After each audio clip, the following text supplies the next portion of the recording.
Hey guys, Aaron Wilson. I'm at KPRC2, getting ready to head out to Seattle for this big Monday Night Football game. When I say big, it is truly big for the Texans. If they win this game, they're on a 3-game winning streak. They're out of the losing column, 3-3. And Seattle, they haven't played very well at home, despite the very noisy, supposed home field advantage of Lumen Field. So you look at the whole matchup and you see a real balanced Seahawks team, good on offense, good on defense, great on special teams. And so this is the toughest game the Texans have had yet, and I think really the true litmus test for whether their blueprint of the last 2 games, if we can consider that the norm, the standard, gold standard, if you will, for the Texans, their top-ranked defense, lots of shiny stats, 12.2 points per game, best in franchise history ever, and see how they end the season. With the offense, they haven't faced a defense with this kind of rush from the front since the Los Angeles Rams game, and we know what happened then. They came up short. I think this is a defining game and something of a statement game for the Texans in the DeMeco Ryans era. There have been some big wins. There have been some tough opponents. There have been a lot of signature victories. But for this year, for what we're going to think about this team, you know what a loss is going to say, even a close loss, that they're not there yet, that the wins against the Ravens and the Tennessee Titans don't mean much. Certainly looking at the win-loss column, and ultimately that's what everybody's judged by in this league is wins and losses. No, those games aren't very significant, but they're games they had to win. You got to beat the teams you're supposed to beat. And now for the Texans to be a playoff contender and to catch up with the absolutely red-hot Indianapolis Colts, who continue to win, they've got to win this game. They've got to go on the road, and they've got to make some noise, and they've got to be able to finish. And what does that mean? No turnovers, like they've had the last couple of weeks. They have not committed turnovers, and it's no coincidence that they're on the win column. They cut down on the penalties. They protected better. They run blocked better.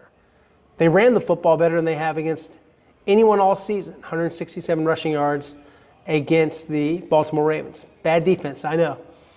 So looking at the Texans defense overall, they're 4th in total defense, 7th against the run, 5th against the pass, and number 1, like I said, in scoring defense. Seahawks offense, 10th best in yards. They are 24th in rushing, but I still feel like they have some good backs in Kenneth Walker and Zach Charbonnet. They're the best in terms of passing, play action. They're great at that. They are 4th in yards, and they're the 5th scoring offense. So strength against strength, right?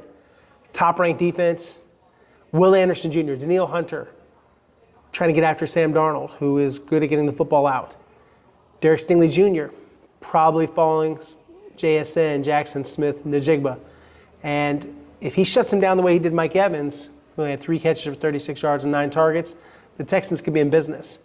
They've got to get some good coverage on A.J. Barner, very underrated second-year tight end. He's got 4 touchdowns.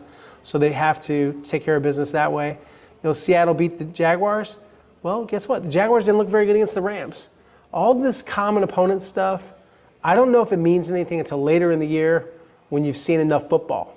So I don't go a lot off of that. I just can't really gauge that and make that an important factor in forecasting games. So Texans offense, a little bit is skewed by the bad stats from the first 3 losses, going 0-3 to begin the season. But they're 20th and 16th rushing, 19th passing, 22nd scoring. Not impressive. But C.J. Stroud, the last 2 games he played, he was the highest rated quarterback in the NFL. If they get that kind of C.J. Stroud, he's getting the football out, and he is good at playing against teams that don't blitz. And that's what Mike McDonald has shown so far. Maybe he'll have a curveball up his sleeve. Maybe he's going to try to blitz, and he didn't show it before. They're both good at the turnover game, Texans +1, and Seahawks -1. So both solid in that category. Seahawks defense, they're very stout. It's hard to run on them. They're 2nd in the NFL against the run. They're just 24th against the pass. I think you got to throw to beat them. I think it's very tough to run against this front. Byron Murphy II. He's an absolute fire hydrant there in the middle. He's quick, like a fast fire hydrant, if you will. And then you've got Leonard Williams, you got Tank Lawrence, Jaron Reed. They've got some ball players. I look at the offensive line, and this is when you start to think, well, maybe this defines them a bit. We've been patting them on the back a little bit. They've been patting themselves on the back a little bit, maybe. They should feel good about what they did the last couple of games. And we're going to see, can they keep this up? Titus Howard and Ed Ingram playing some really good football there on the right side. They're getting good enough play from the center position. And Jake Andrews, acquired from the New England Patriots off waivers. Juice Scruggs, looks like he's stabilizing left guard. They weren't real happy with Laken Tomlinson. Very soft, quiet benching there. And now new LG1, even though the depth chart doesn't say it yet, the unofficial depth chart, it's Juice Scruggs. So Christian Kirk, I should get into that a little bit more. I delved into this on the other video on Saturday. Christian Kirk is officially out, and the question is, who's going to play slot? So Braxton Berrios, I'm hearing, is going to be active. And so he'll make the trip, and then you'll have Jalen Noel. So I think both guys will get some opportunities, but I think they'll maybe lean on Noel a little more in the slot and maybe let Berrios have some of the returns. We'll see how Frank Ross and Nick Caley divvy up that playing time. But I like what I'm seeing from Noel. He's coming off his first touchdown. I know that Kirk had his best game, but I think that between Berrios and Noel, they're capable of duplicating, if not even outpacing that kind of production. They've got Jaden Higgins. Jaden Higgins has got really, in the last 5 quarters, he's got 5 catches. He's got his first touchdown. So you get some good things happening with him. And to me, this really needs to be a Nico Collins kind of game. You know, they have some good DBs. Yeah, Devin Witherspoon. They've got Reek Woolen. They've got some other guys. They've got a group, but I don't see why this can't be a Nico kind of game. Why can't he break out a little bit against this Seattle, depth chart? You look at kind of what they have and kind of going over it a little bit, with what they have on in terms of the defense. So yeah, we've talked about the front 4, but let's talk about the back end. So Julian Love at strong safety, Kobe Bryant at free safety. And then you've got Josh Jobe. They like Josh Jobe a lot. So you got Jobe, you got Witherspoon as a good nickel. And then they have a very good rookie, very athletic, Nick Emanwari. I remember a lot of Texans fans, a lot of draft Knicks wanted Nick Emanwari, good athlete out of South Carolina. And then, in terms of their linebackers, Ernest Jones IV, Boye Mafe, Tyrese Knight, and they have Uchenna Nwosu, of course, as a edge. So they've got a lot of guys. They've got some talent, but I don't necessarily think they have the best depth. I think it's good, but not great. And so for the Texans, they've got to get some chances to involve other people, the way they have been. Dalton Schultz is playing some good football. Use Dalton Schultz. And, I think on the offensive side of the football, this is going to kind of test the creativity of Nick Caley. And so Nick's got to come up with some smart stuff. And I think you want to feed Nico some, but you also want to keep things rolling with Xavier Hutchinson. Hutchinson has got a couple touchdowns this last game, his first touchdowns of his career. So he's kind of on a roll as well. I think you cannot just abandon the running game. You've got to try to run the football. You can't just concede, no running. I think Nick Chubb, he can get some things going. We're seeing Ed Ingram get to the second level, knocking down linebackers and defensive backs and, really muscling people there at the line of scrimmage. Maybe they're going to be a little bit right-handed. I feel a lot better about the run to the right, and we've kind of seen them have more success. They're kind of becoming a little bit of a right-handed team. And, that's something they got to do to make them respect play action, to have the threat of the run, and to also keep your defense fresh. Defense can be running around a lot, trying to match wits with JSN and all the guys that the Seahawks throw out there. And so, Seahawks offense, not a lot of people talk about them, but they've got some good tackles in Abraham Lucas and Charles Cross. Charles Cross is the left tackle, Lucas is the right. They have Gray Zabel, left guard, North Dakota State. Remember, he visited here. His video was on Instagram. He didn't post that, but I think running back from Iowa that visited posted it. So Jalen Sundell, Anthony Bradford round out the interior line for them. But overall, you look at, it's not a real flashy group besides JSN. There's Torrey Horton, one of their wide receivers. And if you get JSN contained, you can start loading up a little bit. And like I was saying, the Texans have to attempt to run the football. They have to have some success running. They got to have some kind of running rate in terms of attempts to keep this Seahawks defense honest. And like I said, Mike McDonald, D'Amico Ryans, two of the better defensive strategists in the game. So that's an interesting game within the game. These guys that are real specialists in terms of how they call their defenses. Yes, Matt Burke is the defensive play caller, but D'Amico Ryans and them do it together. It's kind of an extension of D'Amico, the way that they're running it. And obviously you have Azeez Al-Shire as the defensive signal caller, the green dot. So you've got him, very experienced guy in terms of that. But, I think in terms of opportunities, for the Texans defense, they need some inside penetration. I was talking with Tim Settle Jr. a little bit. I think Tim has had a good season. Tim's certainly capable of getting some inside rush. So is Sheldon Rankins. So they've got to get more and more of that. EJ Speed, since they've inserted him as a starter, they've had steadier tackling. They've had more range. He's a fast linebacker. MJ Stewart, of course, more assignment conscious by a mile than CJ Gardner-Johnson, who's still out of work after being cut by the Ravens practice squad at his request. So Kalen Bullock's been a little bit of a quiet start, but he's a ball hawk. We saw that last year. When does he make a play? I think he's kind of due. Kamari Lassiter, will they be able to, get some ISOs with him and JSN, or is it going to be a situation where Sting shadows? I would shadow, like I've said this before. I would shadow with him. And then Jalen Petrie, I could see this being a game maybe where he's on the blitz. Remember that Dallas Monday night game where he was getting after it? I think they could do that again. Wouldn't be shocked if they call his number a little bit to get him after the quarterback. And, he's already got 3 interceptions. He's off to a good start this year. We'll see if Jalen Reed is activated. Heard that could happen. Told that Dino Autry will not be activated this week. So if you're going to see an activation, you could see that. We don't know yet if it's going to be an injured reserve situation. They haven't made a determination yet if they're going to IR Christian Kirk. There's also other players they could, of course, release and then maybe have them go to the practice squad. As I reported Saturday, Tremont Smith is all set to play. Missed Friday, was excused for personal reasons. Don't ask me because I don't know. They are personal for a reason.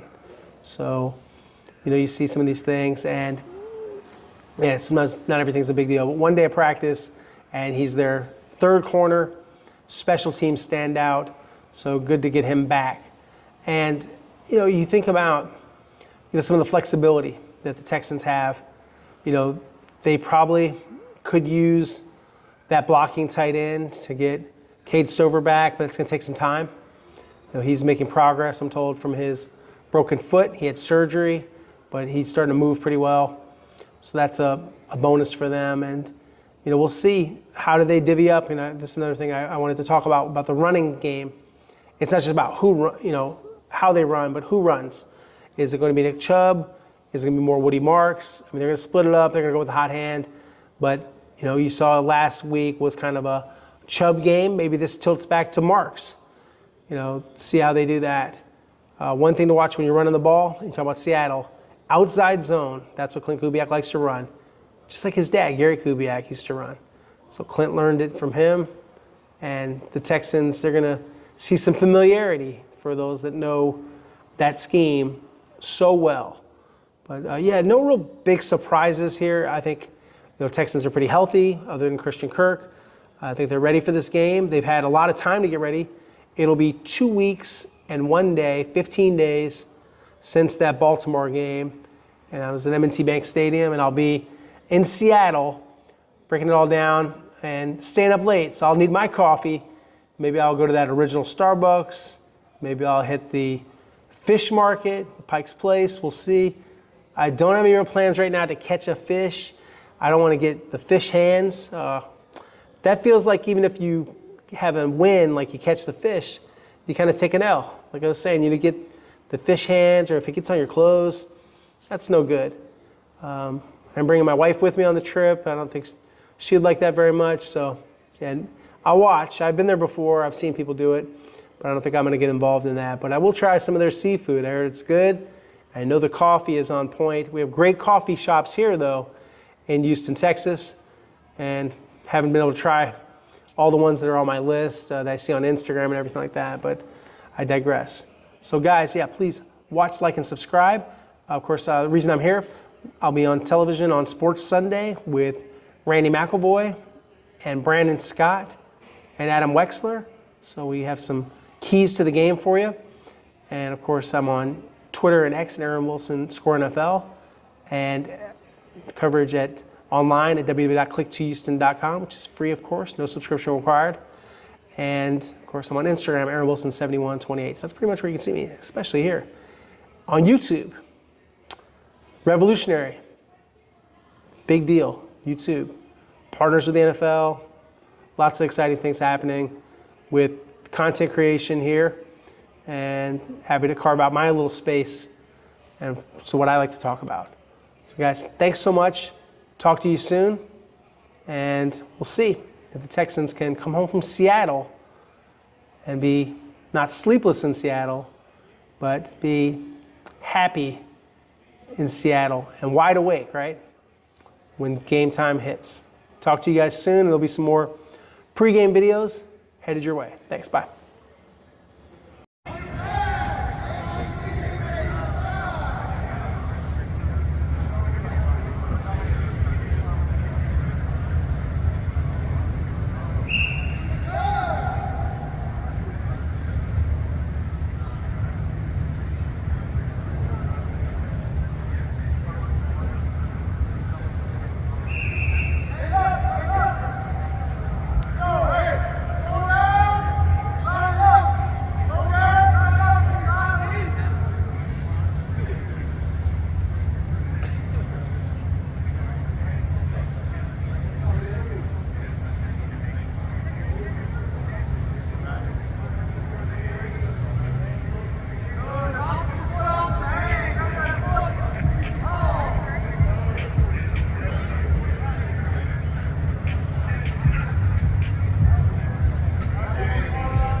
She running stupid, back shots in the back with it.